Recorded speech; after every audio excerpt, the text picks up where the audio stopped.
Let's talk this 2025 brand new Suzuki GSX-R750. It's an interesting motorcycle because compared to all of its competitors, it's the one with the least technological advancements. It's equipped with absolutely nothing. No safety or creature comfort features, no ABS, no traction control, no anti-wheelie control. There's no cruise control, grip warmers, or seat warmers. Doesn't even have a TFT screen that every motorcycle nowadays has. It's got a steam gauge with a needle that moves up and down it to show you your RPM. It doesn't even have LED lights. It's still got those yellow halogen bulbs for your headlight and your high beam, and those amber lights for turn signals. That's it. Nothing else on this motorcycle. And somehow, it still costs more than all of its competitors. It costs more than the Ninja ZX-6R from Kawasaki. It costs more than Yamaha R9. It costs more than CBR 600RR. And despite this seemingly terrible equation of low equipment and high MSRP, everybody's falling head over heels for this motorcycle. Every time I want to review one, it's been sold the same day it arrived at the dealership. It's a very peculiar concept here. Why is it so expensive? It offers you absolutely nothing and everybody wants one. That's what we're gonna find out today. So let's do this. Let's go wheel to wheel and everything in between on this brand new 2025 Suzuki Gixxer 750 and see for about $13,200 for a 750 motorcycle what you're expecting to get in 2025 from Suzuki. And then we're gonna get on it, go out there, ride this motorcycle, and then I'm going to quantify my thoughts and give this motorcycle the Emmy score. Let's start off by talking about how this motorcycle looks. As subjective as that topic can be, there's one thing that can't be denied. This motorcycle has looked exactly this way since 2011 when Suzuki revealed this model, this generation, to today, with the only variation essentially being the color. Every year they release a new color. Sometimes in the signature Suzuki color scheme in the form of a 750Z, and sometimes with creative colors like this one, the white and the matte metallic blue they call it, with these red rims, and or the other color combination for 2025 is the black and gray combination. But why doesn't Suzuki invest in a redesign for this motorcycle? The answer is those who buy this motorcycle don't really care about how this bike looks. For other street motorcycles, the show-off factor is a thing. You know, they want to pull up to a coffee shop and they want the latest trends on their motorcycles and the freshest look. Gixxer riders don't really care about that. They just want to go fast, whether it's on the streets or on the racetrack. On the racetrack, most people actually just replace this entire fairing system with those fiberglass race-oriented one-piece fairings on the bike because they know the bike at some point is going to go down and they don't want the OEM stuff to be on the bike. So for those people, absolutely doesn't matter how this bike looks. And for other people, they don't really care because it's a race machine. One thing I do criticize about the design of this bike, if there was one thing that Suzuki should change as soon as they can, because it doesn't take much money investment into new machinery and all that, is all the fake carbon fiber panels all around this motorcycle. I don't know why Suzuki does that. It's ugly. Obviously, everybody knows it's not real carbon fiber on this motorcycle. It's plastic, and it looks like it. At best, it looks like carbon fiber vinyl wrap on this motorcycle, which itself is not the classiest option to opt in. I would suggest Suzuki just go back to, brushed look on these plastic pieces instead of fake carbon fiber, which is all over this motorcycle. That's really my only complaint about the design of this bike. Now let's move up here where you see this very simple dash cluster. Not much to explore, not much to see here. It's a non-TFT screen, which is pretty refreshing, honestly. In 2025, to see a motorcycle that doesn't have a TFT screen is rare to come by. But on the right, you have a tiny LCD screen, and on the left, you have the steam gauge tachometer with the needle moving up and down from 0 to 16,000 RPM. This screams. This engine goes pretty high up on the RPM range. On this handlebar, you have these two buttons with the word meter in between them. These can either be your trip reset buttons, or if you're on the track, you can use them as your lap timer on this motorcycle. On the other side and on the back, you have a mode button. When you push, the motorcycle switches between modes A and B. You wouldn't know what they are just looking at the screen, not like on other motorcycles where it says sport or rain or street. You gotta go consult the manual, the owner's manual. And the owner's manual says when you're in mode A, you have a sharper throttle response. Essentially, this motorcycle is at its peak performance. And when you put it in B, that's kind of like the rain mode. It mellows out the response, the acceleration of the motorcycle, so it's not as twitchy as it would be if it was in mode A. So those are the two modes on this motorcycle. A very simple dash cluster, not much to explore, not much to see. And of course, it's right above the famous fake carbon fiber used here too. Now let's talk about storage on this motorcycle, which is a byproduct of its older design. Newer motorcycles, the design philosophies are always that the back of the motorcycle comes to a sharp blade. This motorcycle has a pretty beefy trunk in the back, and due to that, you have some more room under the passenger seat. To open it, typical of all these types of Supersport motorcycles, you grab the key. Right under the pillion seat, the passenger seat, there is a keyhole. You put the key in there, you twist, and you can open the seat up. And when you do, you have a huge hole reaching all the way to the rider's seat. And you can store all kinds of stuff. As long as you think you can reach with your hand, you can put all kinds of stuff underneath here. And right out of factory, you get this toolbox strapped in the back, and you can also get this terminal that comes out of the battery in case you want to trickle charge this motorcycle if you're not planning on riding it often, and or like plug in a heated jacket or whatnot. Now let's move up here and talk about what's powering this motorcycle. You have a 750cc liquid-cooled inline 4-cylinder engine that makes about 121 horsepower and about 53 foot-pounds of torque, combined with its lightweight of 419 pounds. It gives this motorcycle a pretty good power to weight ratio, which is the highlight of this motorcycle. The reason why people buy this bike is obviously the simplicity that we have been talking about this whole time, and the good power to weight ratio. This motorcycle is essentially identical to the Gixxer 600, with the biggest difference being the engine. That's the 750. In fact, older models, I'm not sure about the new ones, but with older Gixxer models, you had to be careful when you buy used because it was common for people to swap out the engine. They would sell you a Gixxer 750 with a 600 engine in it. It's that similar to the other motorcycle.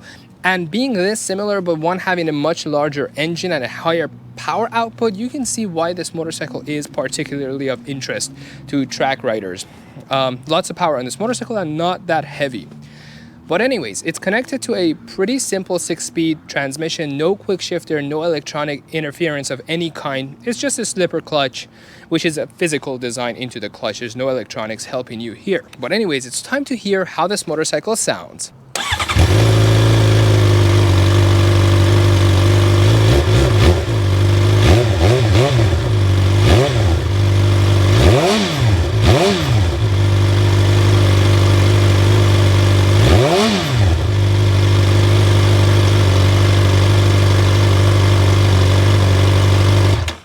Now, looking at the engine casing, it's pretty blank.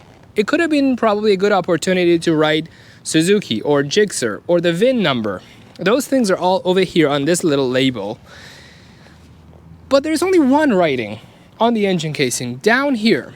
And it's pretty obvious. Like if you spend a few minutes around this motorcycle, you're going to notice it real quick. It says 2,200 milliliter. What is that?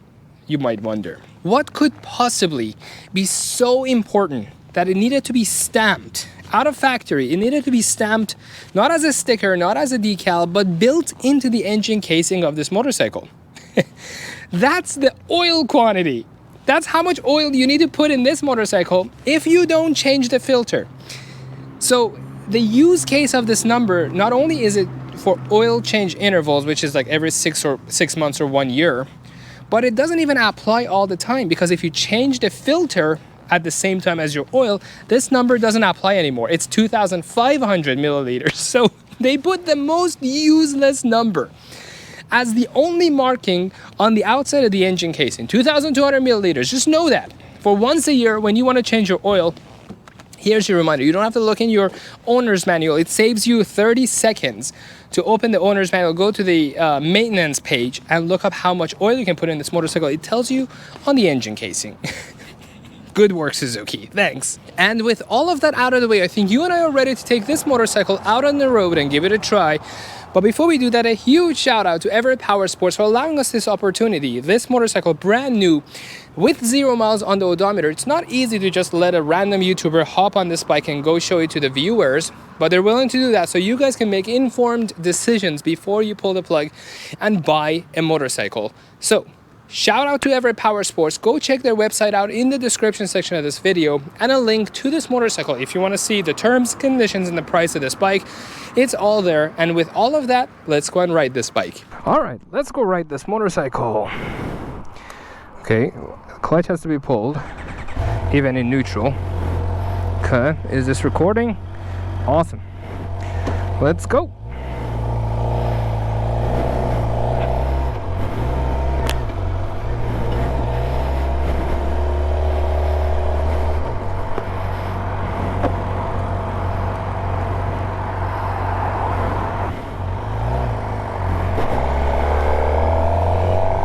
Wow, I can't believe this is the exhaust. This is the stock exhaust.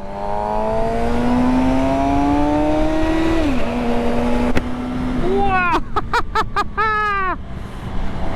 This sounds so cool! Can you guys believe this is the stock exhaust system on this motorcycle? Oh, look at that roar! Okay, I'm gonna shut up.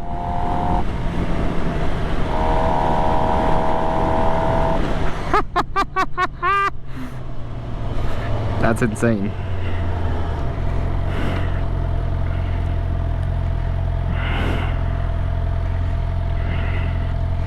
The riding position is not as aggressive as some Kawasaki's I've been on. People say like the ZX-6R is actually one of the most comfortable sub-liter bike, super sport bikes, and I'm like, no. It's one of the most aggressive ones. What are you guys talking about? Wow, this is insane. The sound of that exhaust pipe. Wow. Especially when you ride in high RPM, so low gear, high speed. It's really pretty.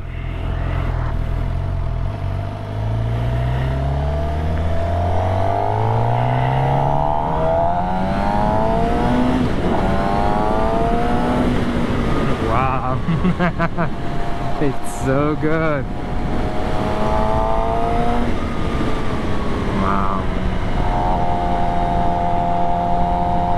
You know, this is why people buy this motorcycle.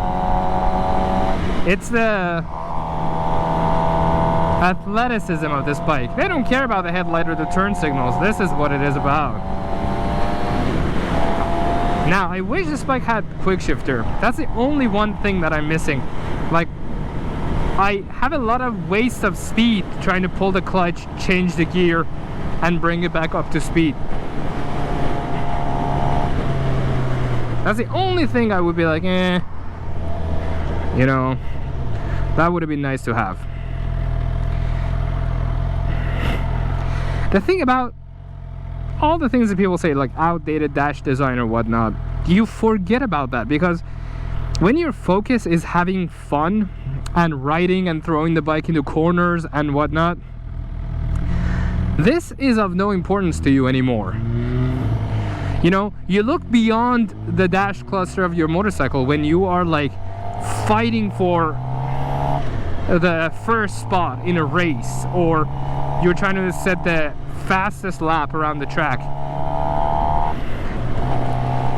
When you do that with a capable bike like this, where the power to weight ratio is perfect, is amazing, you don't care about, am I staring at a TFT screen or at an LCD screen,